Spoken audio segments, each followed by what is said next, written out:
आदरणीय दर्शकबिन नमस्कार। आज लाइभमा आउनै पर्ने भएकोले म लाइभमा उपस्थित भएको छु। केही कुराहरू स्पष्ट पार्नुपर्ने जरुरी पनि देखिएको छ। मैले केही समय अगाडि एउटा मिसनको बारेमा बताएको थिएँ। मैले भनेको थिएँ यो हामी जुन दक्षिण भारतको साइडमा सिमानामा पर्खाल लाउने काँडेतार लाउने जुन कुरा गरिरहेका छौँ त्यो फजुलको खर्च मात्र हो, त्यो गर्नुको कुनै जरुरी छैन भनेर मैले बताएको थिएँ। किनभने देशभित्रै लेन्डुपेहरू हुन्छन्, देशभित्रै यो देशलाई सर्वनाश गर्ने तत्त्वहरू हुन्छन्। जबसम्म देशभित्र देशका गद्दारहरू हुन्छन् त्यो बेलासम्म पर्खालको कुनै औचित्य हुँदैन। पहिला देशभित्रका गद्दारहरूलाई सर्वनाश गर्न जरुरी छ। र एउटा अर्को महत्त्वपूर्ण कुरा के मैले बताएको छु भने अब हामीले हाम्रो सेनालाई विश्वको सर्वशक्तिमान सेनासँग टक्कर गर्न सक्ने एक महान सेना, एक ओजस्वी वीर गोर्खाली सेना बनाउन सक्छौँ। यो सम्भावना स्पष्ट रूपमा देखिएको छ र त्यसको लागि हामीले धेरै काम पनि गर्नु पर्दैन। यो इतिहास साक्षी छ। हामीले इतिहासमा यस्तै कठिन परिस्थितिमा पनि यो गोर्खाली सेनाको फर्म्याट गरेका हौँ। राजा पृथ्वीनारायण शाह माटाको दरबारमा बस्ने एउटा गाउँले देशका राजा, त्यो देशका राजाले एउटा विशाल साम्राज्य म बनाउँछु भनेर परिकल्पना गरे, सोच गरे। त्यो बेला पनि यो देशमा पैसा थिएन। यो देशका जनतालाई त्यो बेला पृथ्वीनारायण शाहलाई विजयनगरजीले सानो सानो सिक्का उठाउनको लागि सल्लाह दिएका थिए, जसको परिणाम यो देशमा एउटा महान सेना बन्यो र वीर गोर्खाली सेना जसको इतिहास विश्वमा छ। र मैले भन्ने गरेको छु आज पनि हामी यही काम गरेर जुन पर्खाल लाउने त्यत्रो ठुलो खर्चको कुरा हामी गरिरहेका छौँ, हाम्रा कुराहरू मोडिएका मात्र छन्। हामी जब राष्ट्रवादको कुराहरू ल्याउँछौँ, राष्ट्रको कुराहरू गर्छौँ, त्यो बेला हामीलाई छरष्ट पारिएको छ, हाम्रा विचारहरूलाई चारतिर छरिएको हुन्छ।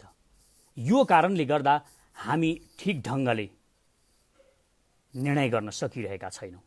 अहिले पनि कोरोनाको सङ्क्रमण भएको बेला के भनिन थालेको छ भने यो देशको सेना घटाउनुपर्छ, खर्च घटाउनुपर्छ भनेर अहिले पनि रामशरण महत, राम कार्की र शशि श्रेष्ठहरू बजारमा कुर्लिन थालेका छन्, संसदमा कुर्लिन थालेका छन्।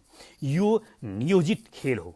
यसरी नै हाम्रो सेनालाई योभन्दा अगाडि पनि घटाइएको थियो र यो देश खाने प्रपञ्च गरिएको थियो। म भन्ने गर्छु हामी एउटा नवनिर्माण सेना बनाउँदैछौँ। अब त्यो नवनिर्माण सेना यो देशको गद्दारहरूलाई तहलाउने मात्र होइन, यो देशको निर्माण पनि गर्छ र यो देशमा आवश्यक परेको बेला बन्दुक पनि बोक्छ। यो किसिमको यो नवनिर्माण सेना म सचेत नेपाली महाअभियानले बनाउन लागिरहेको छ। र हामी कसरी बनाउन सक्छौँ त?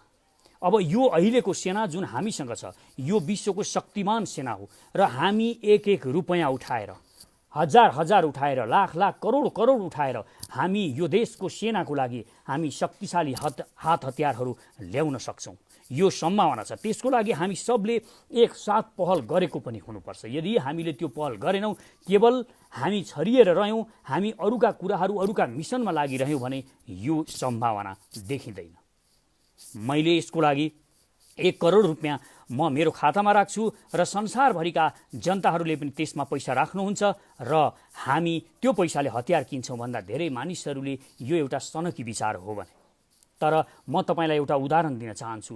मलेसियाको ऋण, यति धेरै ऋण बढेको थियो त्यो मलेसियाको संसारभरिको ऋण भएको बेला त्यहाँ एउटा युवकले एक दिन यो कुरा थाहा पायो, मेरो देशलाई ऋण छ, मेरो देशलाई यति धेरै ऋण छ भन्ने थाहा पाएपछि त्यो युवकले घोषणा गर्यो, म यो देशको ऋण तिर्नेछु। तब उनले संसारभरिका मलेसियनहरूलाई आह्वान गरे र उनले म अब यो देशको ऋण तिर्नको लागि तपाईँहरू यो खातामा पैसा हाल्नुहोस् भने र संसारभरिका मलेसियनहरूले पैसा खातामा राखे र त्यो पैसा उनले सरकारलाई दिए र देशको ऋण तिरियो। हामी यो देशलाई सशक्त बनाउन किन सक्दैनौँ? हामी किन हेपिएका छौँ? शक्ति सानो ठुलो हुँदैन, सार्वभौम सत्ता सानो ठुलो हुँदैन, तर हामी किन हेपिएका छौँ? तपाईँ हेर्नुहोस्, एउटा सानो कन्ट्री इजरायल जस्तो सानो देशको यत्रो सम्मान छ विश्वमा। उत्तर कोरियासँग डोनाल्ड ट्रम्प वार्ता गर्छन्, दुनियाँका शक्ति राष्ट्रहरू पुटिन वार्ता गर्छन्, संसारभरिका महान शक्ति राष्ट्रहरू उनीसँग वार्ता गर्नको लागि लालायित हुन्छन्, उनीसँग कुरा गर्नको लागि, उत्तर कोरियासँग सम्बन्ध बनाउनको लागि लालायित हुन्छन्। त्यसको कारण के हो? त्यसको कारण हो उनीसँग भएका मिसाइल, उनीसँग भएका हतियार र त्यो देशमा भएका जाँबाज सिपाहीहरू। यो देशमा पनि त्यही छ। हामी यो देशलाई महान बनाउने हो भने हामीले पनि यो काम गर्नु छ। अहिले राष्ट्रवादी देखिने केही मानिसहरू बाटोमा उफ्रिरहन्छन्। बाटोमा उफ्रिएर उनीहरू भारतको झन्डा जलाउँछन्, भारतको मोदीको टाउको बनाएर जलाउँछन्। त्यसको के अर्थ हुन्छ? जबसम्म तपाईँ आफू शक्तिशाली हुनुहुन्न, तपाईँको मेरुदण्ड ठिक हुँदैन, मेरुदण्ड ठिक नभएसम्म तपाईँ शक्तिशाली बन्नुहुन्न, तबसम्म तपाईँले केही पनि गर्न सक्नुहुन्न। तपाईँ कोहीसँग समानता प्राप्त गर्न पनि सक्नुहुन्न। यदि समानता चाहनुहुन्छ, स्वाभिमान उच्च राख्न हामी चाहन्छौँ, हामी नेपाली जनता स्वाभिमान चाहन्छौँ भने हामीले टक्कर दिन सक्ने महान गोर्खाली सेना बनाएको हुनुपर्छ। यो अत्यन्त जरुरी छ, यो अत्यन्त जरुरी छ। र यसको लागि हामी सबैले आफ्नो आफ्नो क्षेत्रबाट योगदान दिएको हुनुपर्छ। म 1 करोड रुपियाँ खातामा जम्मा गराउन चाहन्छु र यसको लागि तपाईहरू पनि जोडिन जरुरी छ।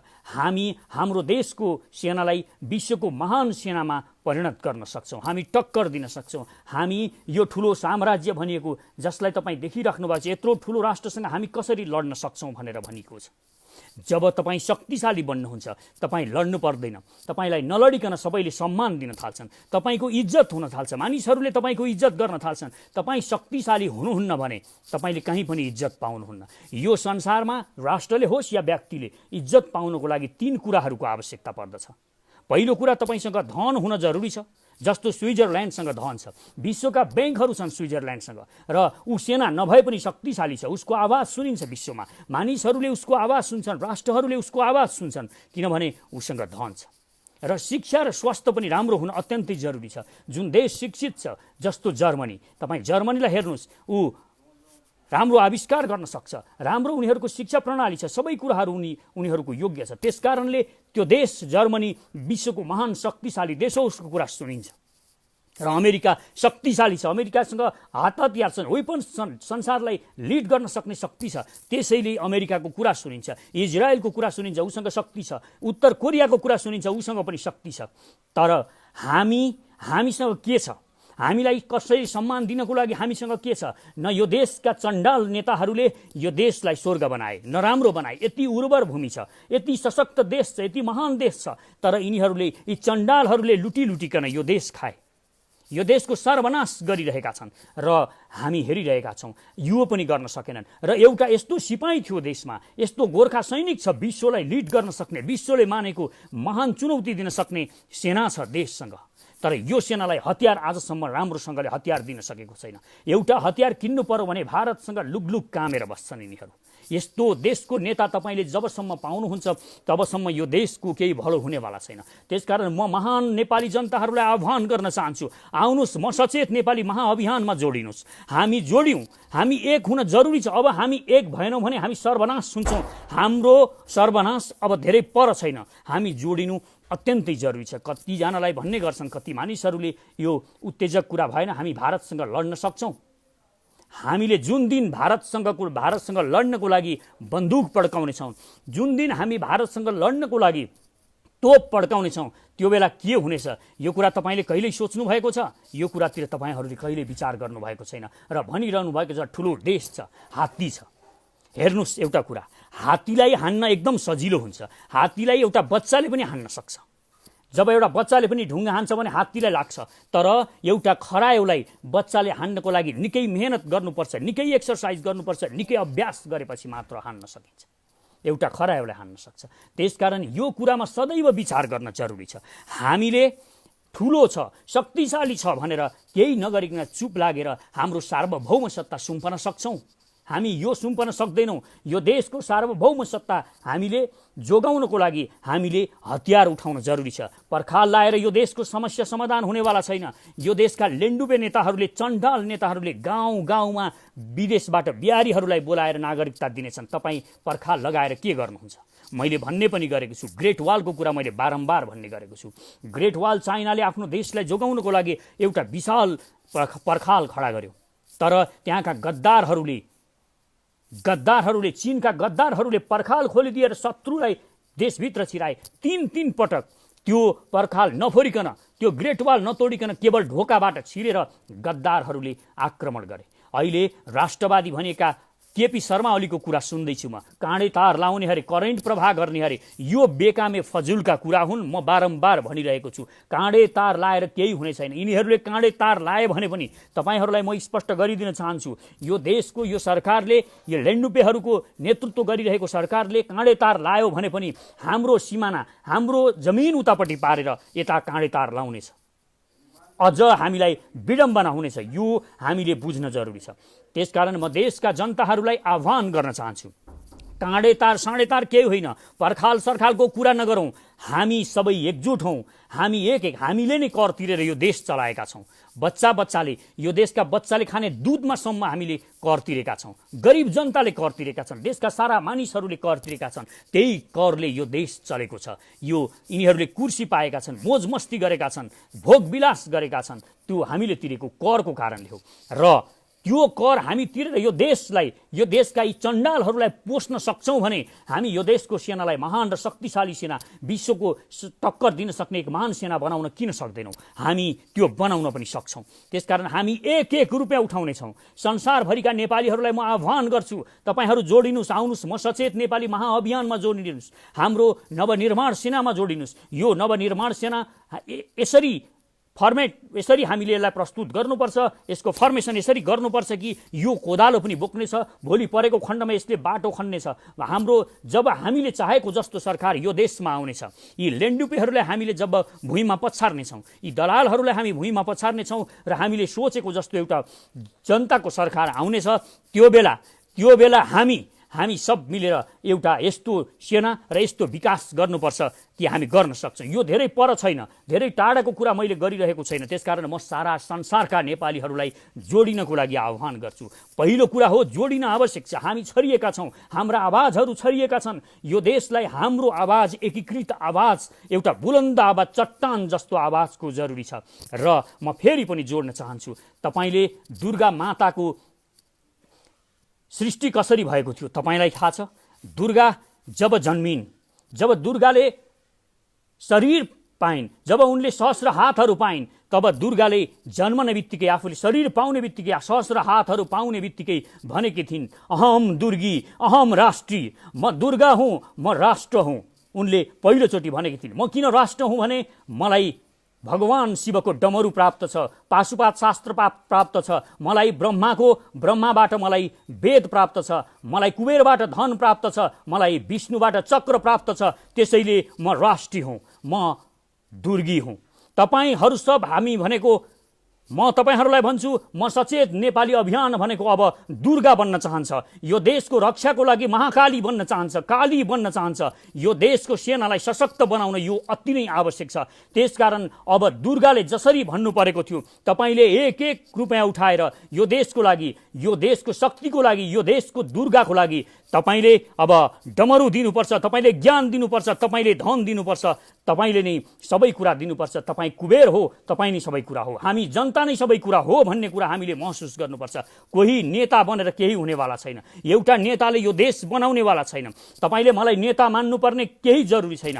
हरेक गोर्खाली लायन हो, हरेक गोर्खाली सिंह हो, हरेक गोर्खाली दुर्गा हो। यो कुरा हामीले बुझ्न जरुरी छ। जुन दिन हामी यो बुझ्छौँ, तपाईँभित्र सुतेको त्यो गोर्खालाई जगाउनुहोस्। तपाईँभित्र, तपाईँका हरेक नेपालीहरूको, हरेक गोर्खालीहरूको जिनमा, डिएनएमा, हाम्रो डिएनए भित्र छ गोर्खाली रगत बगेको छ। हाम्रा आमा दिदीबहिनीहरूको रगतमा गोर्खा रगत बगेको छ, दाजुभाइहरूको रगतमा गोर्खा रगत बगेको छ। हाम्रो डिएनएमा नै त्यो गोर्खाको बहादुरिता छ, महानता छ। हामी कहिले झुक्न सक्दैनौँ, हामी कहिले हार्न सक्दैनौँ। यो महानता हामीमा छ। कति मानिसहरूलाई यस्ता कुराहरू नपच्न सक्छन्, तर विश्वास गर्नुहोस् आफूलाई। जसले विश्वास गर्छ आफूलाई, त्यसले नै हो संसार जित्ने। डराएर कहिल्यै पनि कायरहरूले कहिल्यै पनि संसार जित्न सक्दैनन्। कायरहरू जहिल्यै दास हुन्छन्, कायरहरू कहिल्यै पनि स्वतन्त्र हुन सक्दैनन्। जब तपाईँ कायर बन्नलाई स्वीकार गर्नुहुन्छ, जब तपाईँ भारत ठुलो छ, भारत महान छ, त्योसँग हामी लड्न सक्दैनौँ भनेर स्वीकार गर्नुहुन्छ, त्यो दिन तपाईँले दासत्व स्वीकार गर्नुहुन्छ, त्यो दिन तपाईँले हार स्वीकार गरेको मानिनेछ, त्यो दिन तपाईँ वास्तवमै दास बन्नुहुनेछ। इतिहासमा हामीले दास बन्नको लागि स्वीकार गरेका छैनौँ, यो कुरा बुझ्नु अत्यन्त जरुरी छ। र म देशवासीहरूलाई, संसारभरि छरिएर रहेका 3 करोड लायनहरूलाई, 3 करोड सिंहहरूलाई, म गोर्खालीहरूलाई भन्न चाहन्छु, आवाज बुलन्द गर्नुहोस्। जहाँ जोबाट जे हुन्छ, जे छ तपाईँसँग त्यही उठाउनुहोस्, त्यही तपाईँ यो देशको लागि कन्ट्रिब्युसन गर्नुहोस्, यो देशको लागि दान गर्नुहोस्। यो देशको सिपाहीलाई म यति महान र शक्तिशाली सिपाही बनाउन चाहन्छु, म शक्तिशाली देश बनाउन चाहन्छु यो देशलाई। वास्तवमा यो देशको सिपाही, हरेक सिपाहीहरू 96,600 सिपाही जुन अहिले हामीसँग छन्, ती हरेक एक सिपाही, एक सैनिक, एक गोर्खाली सैनिक भारतको 1000 सेनासँग टक्कर गर्न सक्ने सिपाही हो। म तपाईँलाई अलिकति जोड्न चाहन्छु, एउटा हाइटीको कुरा जोड्न चाहन्छु। म हाइटीमा शान्ति सेनामा गएको अहिले पनि बहादुरिता यो छ भन्ने कुरा म यो जोड्न खोजिरहेको छु। बहादुरी, गोर्खा सेना अहिले पनि बहादुर छ, ऊ सामान्य हतियारले नि चुनौती दिन सक्छ कसैलाई पनि भनेर म यहाँ जोड्न खोजिरहेको छु। यो त्यो बेलाको कुरा हो। हाइटीको मिसनमा, शान्ति मिसनमा नेपाली गोर्खाली सेना थिए, त्यहाँ अरू 12वटा कन्ट्रीका सँगै सेनाहरू थिए। त्यहाँको जातिवादी उग्रवादीहरूले आक्रमण गरे। आक्रमण गरिसकेपछि के भयो? आक्रमण गरिसकेपछि त्यहाँ अरू देशका सेनाहरू भागाभाग गर्न थाले, लुक्न थाले। तर गोर्खालीहरू अगाडि बढे र आदेश माग्न थाले, तुरुन्त आदेश दिए। शान्ति मिसनमा गएको सेनालाई पनि आदेश बिना उनीहरूले पनि गोली चलो, यताबाट यहाँको अफिसर कराउन थाल्यो, तुरुन्त हामीलाई आदेश दे, हाम्रो जवानहरू लडिसके, हाम्रा जवानहरू मरिसके। एक नेपाली गोर्खाली सेनालाई पनि त्यहाँ छातीमा गोली लागेको थियो। गोर्खाली सेना कहिल्यै पनि झुकेर पिठ्यौँमा गोली खाएर मर्दैन, यो कुरा तपाईहरूले बुझ्न जरुरी छ। गोर्खाली सिपाही त्यो सिपाही हो। र म पनि यो भन्न चाहन्छु कि हामी कायर नबनौँ। र त्यो हाइटीमा के भयो? उनीहरूसँग निकै, ती विद्रोहीहरूसँग, जातिवादी विद्रोहीहरूसँग निकै सशक्त हतियारहरू थिए। जब आदेश आएको आधी घण्टामा उनीहरूको क्याम्पमा गोर्खाली जवानहरू पुगे, गोर्खाली सेनाहरू पुगेर उनीहरूले आक्रमण गरेर तिनीहरूलाई भगाए। आधी घण्टाभित्रमा, अरू धेरै पछि थिए। यो हाइटीको कुरा हो। र त्यो बेला ती 12 देशका कन्ट्रीका मानिसहरूले गोर्खा सैनिकहरूलाई त्यहाँ भनेका थिए। मेरो एउटा साथीले सुनाएको कुरा यो भनिरहेको छु म, त्यही जो त्यो बेला खटेका थिए उनले भनेको कुरा सुनाउँदैछु म। र उनले भने, वास्तवमै त्यो दिन मलाई लाग्यो हामी बहादुर छौँ। उनी ट्रक कुदाउने थिए, त्यो शान्ति मिसनमा उनी ट्रक कुदाउँथे र उनले भने हामी वास्तवमै महान छौँ भन्ने कुरा मलाई त्यो दिन लाग्यो, वीर गोर्खाली हो भन्ने कुरा लाग्यो। र त्यहाँका सबै सिपाहीहरू, जो अरू देशका सिपाहीहरू थिए, तिनीहरूले जो पहिलोचोटि त्यो क्याम्पमा पुगेको थियो त्यसलाई सलाम गरे, त्यो एउटा सिपाहीलाई। यो कन्डिसन अहिले पनि छ देशमा। र एउटा कुरा अर्को पनि छ, यो अमेरिकन मेरो साथीले मलाई सुनाएको, अफ्रिकन मूलको त्यो अमेरिकन साथी जो भर्खरै मसँग केही महिना अगाडि भेट भएको थियो, उसले मलाई, ऊ भूपू सैनिक थियो, अमेरिकन सैनिक थियो, र उसले मलाई बताएको थियो यो कुरा। यो सुन्दा मलाई बडो रमाइलो लागेको थियो, अचम्म लागेको थियो, र हाम्रा जवान महान सेनाहरूप्रति मलाई गौरव लागेको थियो। उनले बताएका थिए, हामी एक ठाउँ जाँदै गर्दाखेरि बाटोमा पहिरो आयो र पहिरो आएर त्यो पहिरोमा परेर हामी अगाडि बढ्न सकेनौँ पहिरोको कारणले। तब के भयो? अरू देशका सेनाहरू पनि त्यहाँ थिए। अरू देशका सेनाहरू पछाडि फर्किए र 2 घण्टाको बाटो हिँडेर खोलाको किनारबाट उनीहरू पर गए। तर त्यो बेला त्यो तुरुन्तै गोर्खा सेनाले के गर्यो? गोर्खा बटालियनले त्यहाँ तुरुन्तै आफ्ना साबेलहरू निकाल्यो र त्यो पहिरो जो गइरहेको छ पहिरो, त्यो पहिरोमा बाटो बनाउन थाल्यो र उनीहरू त्यही बाटोबाट गए र भन्दा अरू जुन देशका सेनाहरू थिए त्यो देशका सेनाहरूभन्दा गोर्खाली सेनाहरू आफ्नो गन्तव्यमा 2 घण्टा अगाडि पुगे। यो छ हाम्रो बहादुरिता। र ती अमेरिकन सैनिक जो अफ्रिकन मूलका छन् तिनले मलाई बताएका थिए, वास्तवमा गोर्खा सैनिक बहादुर भन्थे। मैले त देखेको थिइनँ त्यो दिन, आज मात्र मैले देखेँ र मलाई वास्तवमै थाहा भयो, वास्तवमै गोर्खालीहरू बहादुर हुँदा रहेछन्। उनले मलाई सुनाएको कथा हो यो। त्यसकारण हामी कायर छैनौँ, हामी बुद्धु पनि होइनौँ। हामी अब सचेत नेपाली नागरिक हौँ। हामी सचेत हुन जरुरी छ। कसैका भ्रममा हामी पर्नेवाला छैनौँ, हामी जोडिनेवाला छौँ। र म संसारभरिका नेपालीहरूलाई जोडिनको लागि आह्वान पनि गर्छु र म यो देशको सेनालाई, हाम्रो देशको सेनालाई, मेरो देशको नेपालको सेनालाई म विश्वको महान र शक्तिशाली सेनामा रूपान्तरण गर्ने मिसनमा छु। तपाईँ पनि जोडिनुहोस्। यो देशको सेनालाई महान सेना बनाउनुपर्छ। यो देशको सेना टक्कर दिन सक्ने, भोलि अमेरिका होस् या चीन होस्, चाहे भारत किन नहोस्, जोसुकैसँग पनि लड्न सक्ने एक महान सेना बनाउन जरुरी छ। र मैले अघि जोड्न खोजिरहेको थिएँ, हामीले जुन दिन अहिले लिपुलेख र कालापानीमा कूटनैतिक नोटहरू पठाएर, उनीहरूसँग वार्ता गरेर, सचिवलाई वार्तामा पठाएर, अनि सुजाता कोइराला, माधव नेपालहरू, यी लेन्डुपेहरूलाई वार्ता गर्न दिल्ली पठाएर यो समस्याको समाधान हुन्छ? जसले भारतीयहरूको तलब खान्छन्, जसले भारतीयहरूको पैसा खान्छन्, तिनीहरूलाई, ती दलालहरूले गएर वार्ता गरेर यो देशको समस्या समाधान गर्छन् भने तपाईँ विश्वास गर्नुहुन्छ? यो विश्वासमा कदाचित पनि नपर्न म मेरा देशवासीहरूलाई हार्दिक अनुरोध गर्छु। छाती ठुलो बनाउनुहोस्, छाती ठुलो बनाउनुहोस्। देशको लागि लड्ने बेला आएको छ। मैले त आदरणीय दाजुभाइ दिदीबहिनीहरू, मैले त यो टाउको बुझाइसकेको छु। यो टाउको मूल्य मैले बुझाइसकेको छु। यो देशको लागि मैले शिर झुकाइसकेको छु। यो देशको लागि मैले बुझाइसकेको छु यो टाउको। र जुन दिन यो टाउको गिडिनेछ त्यस दिन 3 करोड टाउकोहरू बिउजने छन्, मलाई थाहा छ। त्यसकारण म देशभरिका जनताहरूलाई आह्वान गर्न चाहन्छु, म मरौँला, म मरे पनि म पनि पिठ्यौँमा गोली खाएर मर्नेवाला छैन। गद्दारहरूले मलाई मार्लान्, तुरुन्तै मार्लान्, यस्ता किसिमका धम्कीहरू आइरहेका छन्, तर म छातीमा गोली खाएर मर्नेछु। तपाईँलाई विश्वास दिलाउन चाहन्छु। अगाडि गोली खाएर मर्नेछु, पछाडि गोली खाएर मर्ने छैन। म जुधेर मर्नेछु, म लडेर मर्नेछु, मलाई विश्वास छ। र म अहिले पनि भनिदिन्छु, कालापानीमा कति सेना राखेको छ भारतले? 1000 सेना केवल। म तपाईँलाई जानकारी गराउन चाहन्छु, 2 दिनको मलाई 1000 सेना दिनुहोस्। 2 दिन ट्रेनिङ गर्नको लागि मलाई काठमाडौँमा समय दिनुहोस्, 1000 सेना दिनुहोस् र तपाईँ मलाई पठाउनुहोस् त्यो सेनाको नेतृत्व गर्न। 24 घण्टाभित्रमा कालापानीबाट गोर्खाली ती 1000 सेनाले हामीले इन्डियनहरूलाई खेद्न सकेनौँ भने त्यही दिन म त्यहाँबाट फर्किनेवाला छैन। यो टाउको त्यहीँ बुझाएर आउनेछु। विश्वास गर्नुहोस्, गोर्खाली सेना त्यो सेना हो। हरेक गोर्खाली सेनालाई लायन बनाउनुपर्छ। लायन हो नै ऊ, उसले बिर्सेको छ। अहिले नेपालीहरूले बिर्सेका छन्, म शक्तिशाली हुँ, म लायन हुँ भन्ने कुरा बिर्सेका छन्। तपाईँ लायन हो। जङ्गलको राजा सिंह के गरेर राजा भएको? के उसलाई टिको लाएर कसैले राजा बनाएका हुन्? ऊभन्दा धेरै अरू शक्तिशाली छन् जङ्गलमा। हात्ती लायनभन्दा शक्तिशाली छ, सिंहभन्दा ठुलो छ ऊँट। तपाईँ त्यहाँ अरू धेरै जिराफहरू हेर्नुहोस्, धेरै जनावरहरू छन् जङ्गलमा जो सिंहभन्दा धेरै नै बहादुर छन्, धेरै नै जाँबाज छन्। तर पनि जङ्गलको राजा सिंह हो, किनभने उसँग आत्मविश्वास छ। उसको जिनमा, उसको डिएनएमा, उसको रगतमा म लायन हुँ, म राजा हुँ, म सम्राट हुँ भन्ने चेतना छ। यो चेतना हरेक गोर्खालीले फेरि पुनर्बहाली गर्न जरुरी छ। हरेक नेपाली जनताले यो शक्तिलाई पुनर्बहाली गर्न जरुरी छ। र म आदरणीय दर्शक, आदरणीय दाजुभाइ तथा दिदीबहिनीहरू, पुरा देशवासीहरूलाई म भन्न चाहन्छु, तपाईँहरू हामीसँग जोडिनुहोस्। यो भिडियोलाई बढीभन्दा बढी सेयर गर्नुहोस्। जहाँ पठाउन सक्नुहुन्छ पठाउनुहोस्। तपाईँले हरेक नेपालीको घर घरमा, मोबाइलमा यो भिडियोलाई पठाउनुहोस् र देशका जनताहरूलाई जोडिनको लागि आह्वान गर्नुहोस्। गद्दारहरूले भन्ने छन् कहाँ लड्न सक्छ भन्ने छन्, यी कायरहरूले त सधैँ यसै भन्ने छन्, सक्दिन भन्ने छन्। जसलाई सक्दिन भन्ने लाग्छ उसलाई हामीले बुझाउनुपर्छ तिमीभित्र यो शक्ति छ भनेर। म एउटा सानो कुरा गरेर म अन्तिमतिर आइपुगेको छु। म यहाँहरूलाई सानो कुरा, किन हामी सक्छौँ भन्ने कुरा म यहाँ बताउन चाहन्छु। यो धेरै पुरानो कुरा होइन। म गाउँमा हुर्किएको मानिस हुँ। मेरा बुबा पटुका बाँधेर हलो जोतेर मलाई पढाउनुहुन्थ्यो। र एक दिन म पढिरहँदाखेरि मलाई के लाग्थ्यो, पढेर विद्वान हुन्छ यो बुवाले मलाई किन पढाइराख्नु भएको छ। बरु मलाई पटुका बाँधेर जुन बुवा ऐया ऐया भनेर गानो जाने भनिन्थ्यो, त्यो बेला ग्यास्ट्रिक हुने गर्थ्यो।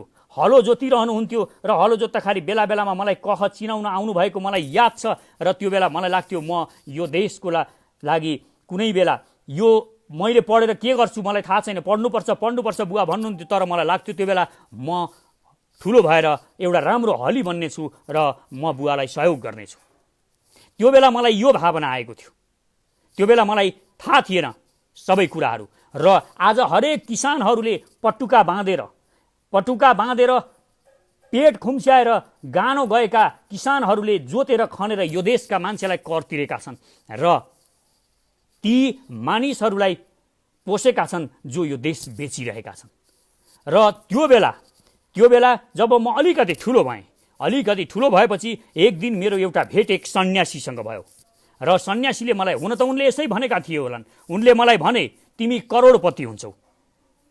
उनले मलाई बताए, मलाई पनि विश्वास भएन, तथापि मलाई उनले भनेको कुराले गहिरो प्रभाव पर्यो र मैले घरमा आएर, त्यो दिन घरमा धेरै मानिसहरू थिए, मैले भने म करोडपति हुन्छु। सबैजना हाँसे। एउटा पटुका बाँधेर हलो जोत्ने किसानको छोरो करोडपति हुन्छु भन्छ। सबै हाँसे, किनभने त्यहाँ कसैलाई विश्वास थिएन। मलाई पनि विश्वास गर्न त गाह्रो थियो, म त सानै थिएँ र म ठुलो हुँदै गएँ। त्यो कुराले मलाई प्रभाव पार्दै गयो। मैले जागिर खाइनँ, मैले कहिल्यै पनि कुनै सुविधाको पद ग्रहण गरिनँ, मैले यो देशको कुनै पुरस्कार पनि लिएको छैन। तर पनि म भन्छु, त्यो बेला जुन मैले बोलेको थिएँ म करोडपति हुन्छु, जुन विश्वास थिएन, मलाई पनि विश्वास थिएन, तर त्यो करोडपति हुन मलाई टाइम लागेन। म करोडपति भएँ, त्यो बेला विश्वास थिएन, मैले करोड कमाएँ। अब म आज भन्छु, यो देशको सेनालाई म विश्वको शक्तिशाली सेना बनाउँछु। कति मानिसहरूलाई, लाखौँ मानिसहरूलाई विश्वास नलाग्न सक्छ, म ती मानिसहरूलाई विश्वास दिलाउन चाहन्छु। र तपाईँ पनि जो जहाँ हुनुहुन्छ, जे गर्नुहुन्छ, तपाईँ ठुलो सोच्नुहोस्, तपाईँ जे सोच्नुहुन्छ त्यो गर्न सक्नुहुन्छ।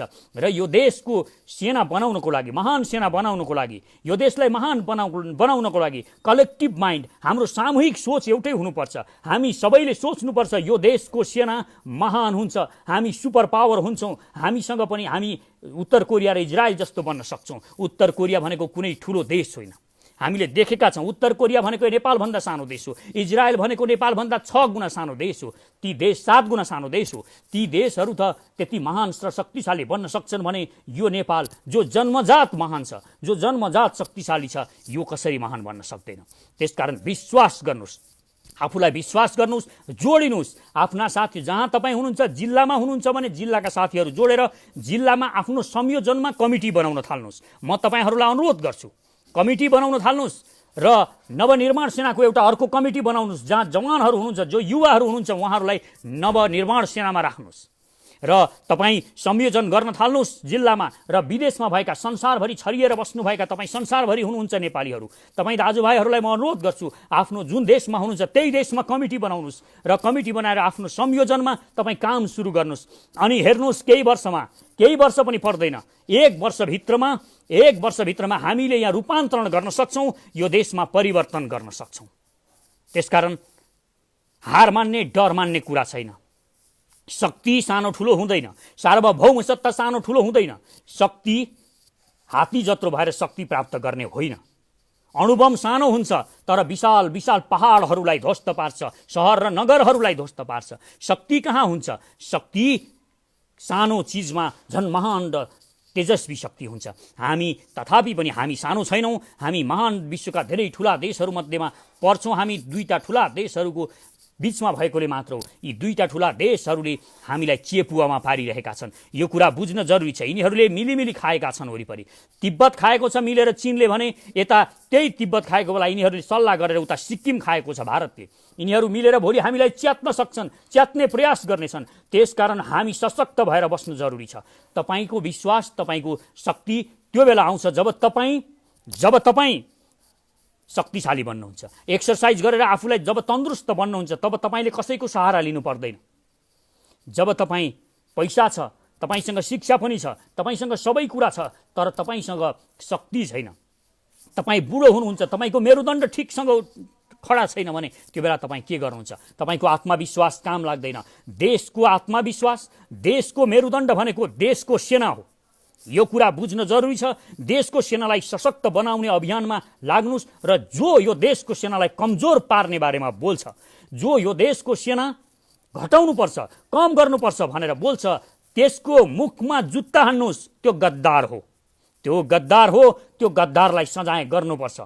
त्यसकारण हामी बाहिरका गद्दारहरूसँग लड्न सक्छौँ, तर देशभित्रका गद्दारहरूसँग लड्नको लागि हामीले अलिक सचेत हुन जरुरी छ। अनि कोही मानिसहरूले मलाई भन्ने गरेका छन्, म अन्तिमतिर आइपुगेको छु, म यहाँहरूलाई बताउन चाहन्छु। केही साथीहरू मलाई भन्ने गरेका छन्, तपाईँ किन मोदीको पुतला जलाउन सडकमा आउनु भएन? तपाईँ किन भ्रष्टाचारीको पुतला जलाउन सडकमा आउनु भएन? म दाजुभाइ दिदीबहिनीहरूलाई भन्न चाहन्छु, 20 वर्ष अगाडि मैले पुतला जलाएको थिएँ। जसको पुतलाहरू हामीले जलाएका थियौँ ती अहिले मन्त्री र प्रधानमन्त्री बनेका छन्। ती गद्दारहरूले अहिले ठुला ठुला घर र महलहरू प्राप्त गरेका छन्। पुतला जलाएर केही हुँदैन। यी गद्दारहरूको पुतला जलाउने होइन। अब सचेत नेपाली महाअभियानले कसैको पुतला जलाउँदैन, स्वयं भ्रष्टाचारीहरूलाई जलाउँछ। कुनै देशद्रोही लेन्डुपेको पुतला जलाउँदैन, स्वयं लेन्डुपेलाई नै जलाउँछ। यो म सचेत नेपाली अभियानले गर्छ। अब यो गरेर देखाउँछ म सचेत नेपाली महाअभियानले। त्यसकारण म तपाईँहरूलाई भन्न चाहन्छु, आउनुहोस्, जोडिनुहोस्, एकसाथ मिलेर अघि बढौँ। कङ्क्रिट जस्तो भएपछि कुनैका शक्तिले हामीलाई तोड्न सक्दैन, तोड्न नसक्ने हुनुपर्छ। त्यसकारण म अहिले एकजना पहिलोपटक मैले अघि यो मेसेज गरेको थिएँ। पहिलोपटक जब मेरो मेसेजको प्रतिक्रिया एक चौधरी भाइले गर्नुभएको थियो, थारू भाइले, र म उहाँलाई सलाम गर्न चाहन्छु। यो देशको रक्षाको लागि भोलि लड्नु पर्यो भने सबैभन्दा अगाडि थारू र सबैभन्दा अगाडि मधेस हुनसक्छ। मधेसका जनताहरूलाई भ्रममा पारिएको छ। भारतका मानिसहरूले भ्रममा पारेका छन्। यो भ्रमबाट मधेसलाई पनि मुक्त गर्नु छ। हामी सबै मिलेर यो मुक्तिको आन्दोलनमा लागौँ। र कोही पनि म तपाईहरूलाई अनुरोध गर्न चाहन्छु, अहिले जो मानिसहरू भनिरहेका छन्, हाम्रा ब्रिटिस आर्मीहरू, भूतपूर्व गोर्खा सेनाहरू जो अहिले छन्, तिनीहरूलाई फिर्ता आउनको लागि हामीले आह्वान गर्नुपर्छ, सरकारले भन्नुपर्छ भनेका छन्। यो गलत कुरा हो। म तपाईहरूलाई बताउन चाहन्छु, यो गलत कुरा हो। यो होइन। उहाँहरूलाई अहिले त्यहीँ रहन दिनुहोस्, त्यहीँ शक्ति आर्जन गर्न दिनुहोस्। उहाँहरूलाई गाली नगर्नुहोस्। त्यहाँ बसेर उहाँहरूले सिक्नुहुन्छ, शक्ति आर्जन गर्नुहुन्छ। जुन दिन यो देशलाई साँच्ची नै उहाँहरूको आवश्यकता पर्छ, त्यो बेला यो देशले, मातृभूमिले उहाँहरूलाई बोलाउनेछ, आह्वान गर्नेछ। त्यो आह्वान गर्न साथ उहाँहरूले बन्दुक बोकेर, त्यो बन्दुक उनीहरूको बन्दुक उनीहरूलाई फ्याँकेर उहाँहरू आउनुहुनेछ। यो विश्वास गर्नुहोस् आफ्ना दाजुभाइप्रति। त्यसकारण जताभावी मानिसहरूले दिएका तर्कहरूमा विश्वास नगर्नुहोस्। कङ्क्रिट र भित्री तर्क के हो? नाभि स्थानमा आक्रमण गर्नुहोस्। रावणलाई नाभि स्थानमा नहानिकन मर्दैन। यो कुरा बुझ्न जरुरी छ। र यो देशलाई बनाउने हो भने हामीले कहाँ हो हान्नुपर्ने त्यहाँ हान्नुपर्छ, के ठाउँ बनाउनु पर्ने हो त्यो बनाउनुपर्छ। यो देशको सेनालाई जुन दिन हामी शक्तिशाली बनाउनेछौँ, तब यो देशको प्रधानमन्त्री जब भारत जान्छ, जब अमेरिका जान्छन्, त्यो बेला यिनीहरूले मुख्यमन्त्रीको जस्तो स्थिति भोग्नु पर्दैन। त्यो बेला यिनीहरूलाई सम्मानका साथ एयरपोर्टमा लिन त्यहीँको प्रधानमन्त्री आउँछ। अहिले पिउपा आउँछ, अहिले त्यहाँको सहसचिव र उपसचिवहरू आउँछन्। यो बेइज्जती हो हामी नेपालीहरूको, हामी नेपालको बेइज्जती हो। यो सहनु ठिक छैन। त्यसकारण आउनुहोस्, जोडिनुहोस्।